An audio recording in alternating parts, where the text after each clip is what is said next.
minsan. Minsan, ng Eraserheads. Oo. Oo naman, bukod sa kanya yun eh. Tropa, di ba? Na, di ba, minsan sa may kalayaan tayo eh. Tayo'y nagkasama. Diba?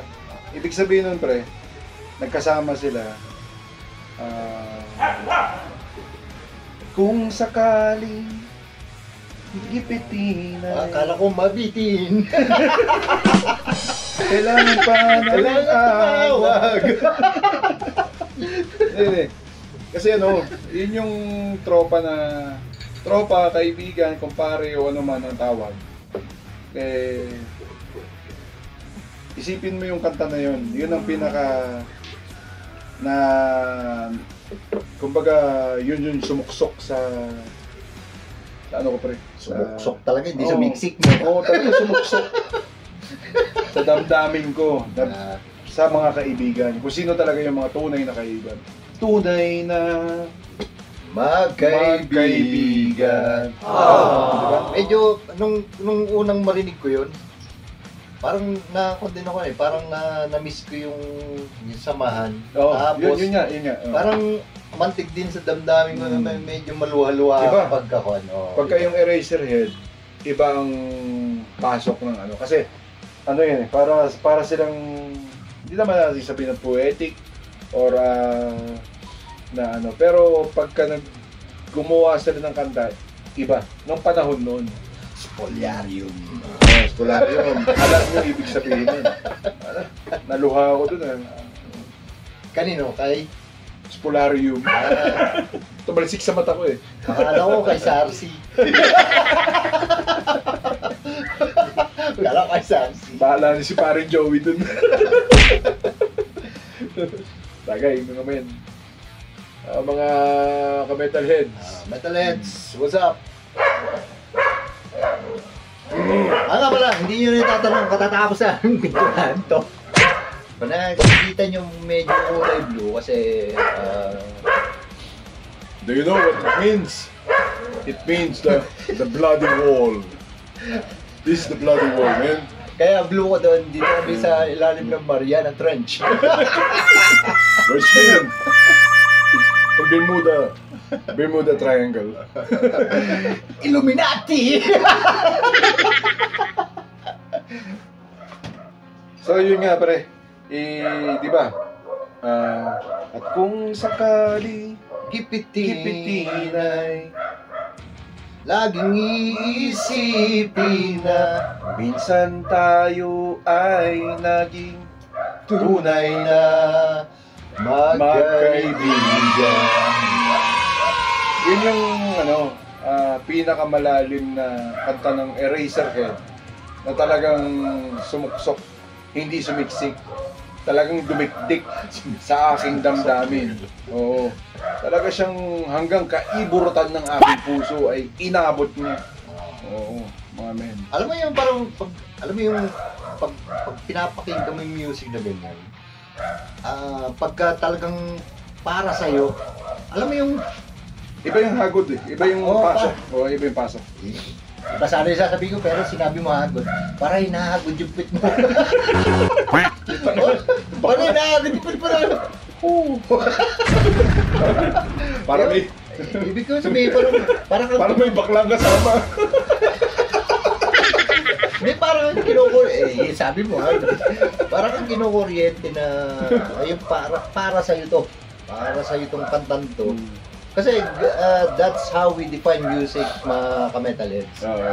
Pagka, kunyari, hindi kami basta-basta nakikinig naman ng mga, maraming magaganda dyan. Marami, pero, talaga.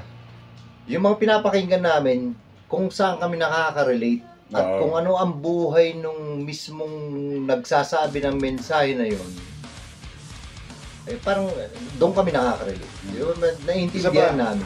Kaya namin nagugustuhan kaya namin sila nagugustuhan. Hindi naman lahat, kunyari, for example lang, hindi lahat ng isang, kunyari, for example, sabihin na natin na Eraserhead.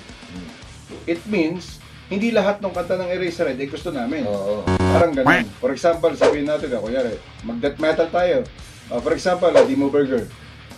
For example, Demon Burger, iilan lang yung, para sa akin, yung sa aking sariling opinion, iilan lang yung gusto ko doon.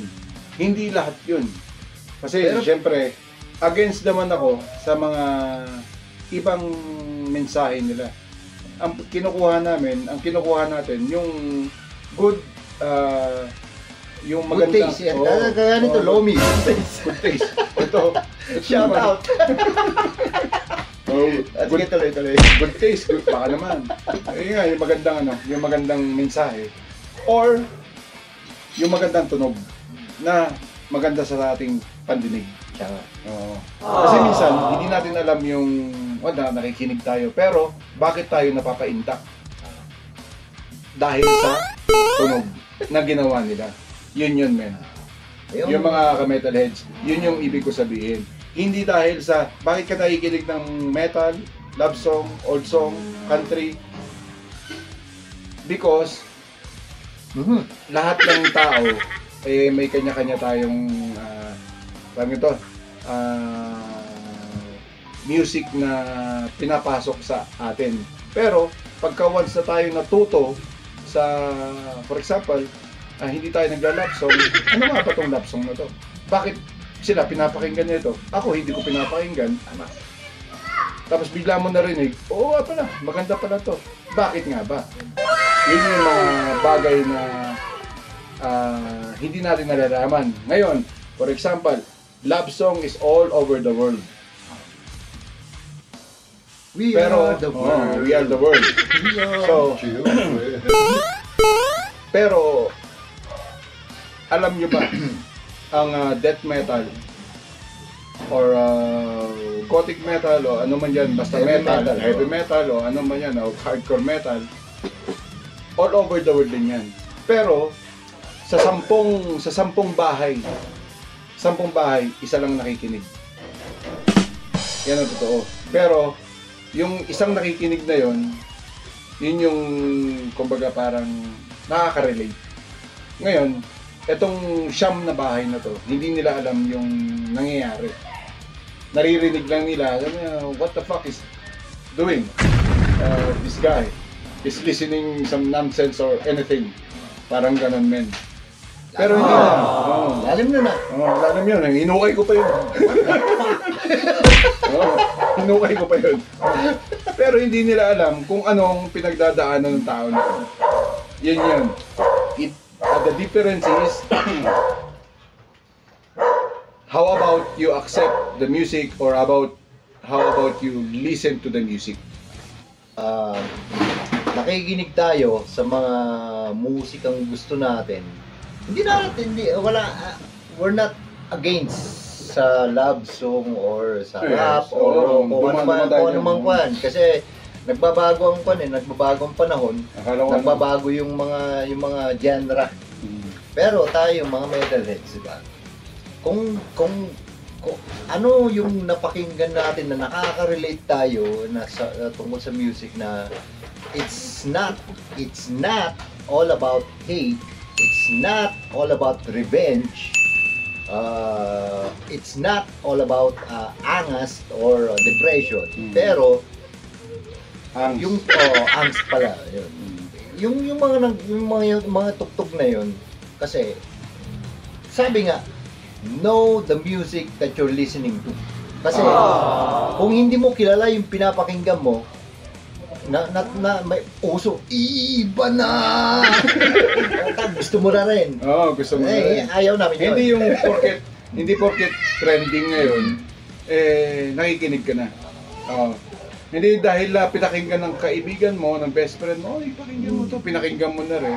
Tapos nakikasabay ka, pero hindi mo feel. Tapos yung mga nagrarap na, t-shirt kong bago, sapatos kong ganda, yung buhok kong hindi straight, ipagyayabang mo lang ng sarili mo. Hindi, sa amin, we're not against that. Hindi kami against yun. Ang gusto lang namin kasi yung, syempre yung, through experience.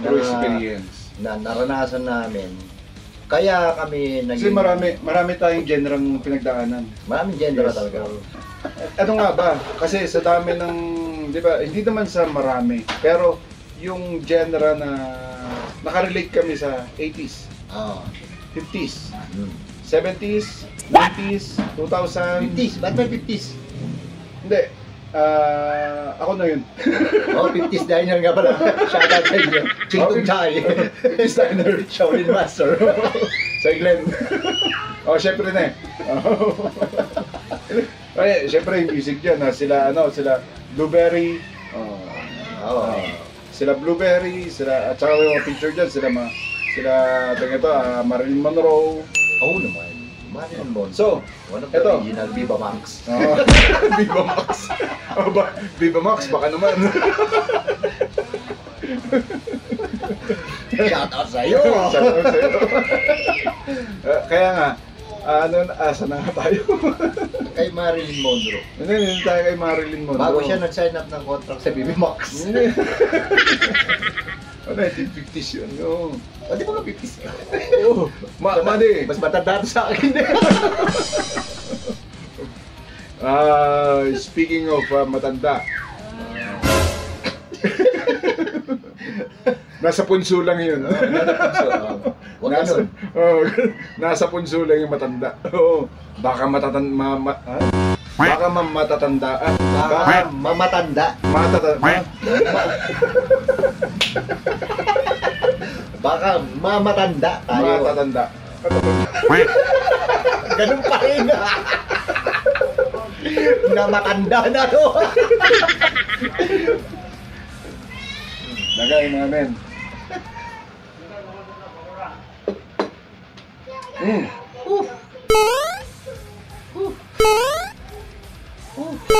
O, di ba? Si Marilyn Monroe nga pa. Ay, ito lang. Ulitin ko ha. Hindi, may alam ako, pre. May alam ako. Si Marilyn Monroe, ex niya. Nasa dingding ng nasa dingding ng CR. No, balik tayo sa magazine. Ay, sorted. Oh, magazine. Nakita mo ba yung tropa kong magaling? Nakasuot na. Tumatawag lang yun pag nabibitin. Saan ba kayo nakikinig nun? Ako nakikinig ako sa NU 107. 107. NU 107. And 107.9 ba yun? O 107.5? 0.5. Okay, ano naman? 0.5. O, 0.5. 0.5 o 0.9. 0.9. At DJ doon si Mia Khalifa. Namin. Kung sa inyo, naalala nyo. Matagal na kasi. Tagal na sobra. Sobra. Yung mga taga-bigutan. Yung mga taga-bigutan. Wala ba dito? Taga-bigutan. Yung taga-bigutan na Upper Bigutan, Sunflower, Rezano family, sila sila Pau. Shoutout sa inyo! Sila Carlo. Shoutout sa inyo. Sila Marlo, yung mag-uutol. Yan, shoutout. At saka kila Kungkong. Yan. Yung mag-uutol dyan. Kila JJ. Yan. Tapos yung mga taga Anacleto na Manila. Oo nga pala. Shoutout ko rin yung mga colleagues ko sa Pampanga dati. Si JC Florendo. JC Florendo, man. At saka yung mga G-Boys. Yan, si Ashton, si Marion, Borsky TV. At saka si Jay. Yan, tropa yan. Si Mai.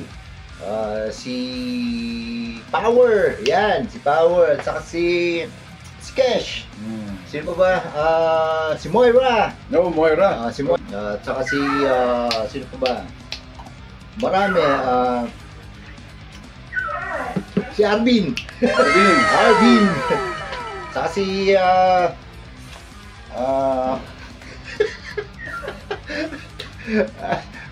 si Arvin. Saka si Takla. Oh, taka lang. Puta, tunog pa lang, ang palaya na. Hindi, Tulog tayo. Shoutout sa inyo lahat. Thank you. Mabuhay tayo hanggang Mabuhay, gusto, yes. hanggang gusto natin. Akala ko kami lang magsasabi ng mabuhay kayo. Hanggang gusto namin. Kaya mag-dito lang yun. Kaya mag-dito lang yun. Pero mabuhay tayo lahat. Thank you.